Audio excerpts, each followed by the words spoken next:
Հանրապետական նշանակության հուշարձանի հետ կատարվածը պարզապես վանդալիզմ է։ Սա հարյուրավորների կարծիքն է, որը հաստատվում է հուշարձանի հեղինակային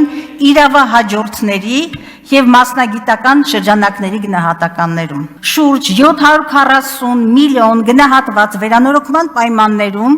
որդեգրվել են սխալ ճարտարապետային ինժեներական նախագծային լուծումներ, չի իրականացվել պատվիրատուի հեղինակի և տեսչական պատշաճ վերահսկողություն, այսօր հարցականի տակ է որոշ հատվածների նախնական տեսքով վերականգնումը։ Դեռ մեկ ամիս առաջ Ցեղասպանության հուշահամալիրի և Թումանյանի թանգարանի առնչությամբ դիմել եմ ԿԳՄՍ նախարարությանը, հետապնդելով մեկ գլխավոր նպատակ և հարցադրում.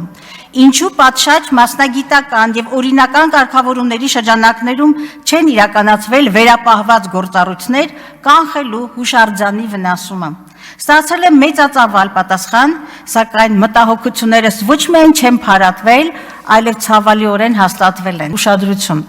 2023-ին մեկնարկած Թումանյանի թանգարանի 750 միլիոն գնահատված հիմնանորոգման աշխատանքները, որը 26-ին պիտի հանձնվեին, այսօր սառեցված են, հին նախագիծը պիտանի չէ, նոր մրցույթ է կազմակերպվելու։ Թե մինչև հիմա մեր հարկատուների հաշվին ինչ միջոցներ են փոշիացվել, դատեք ինքներդ։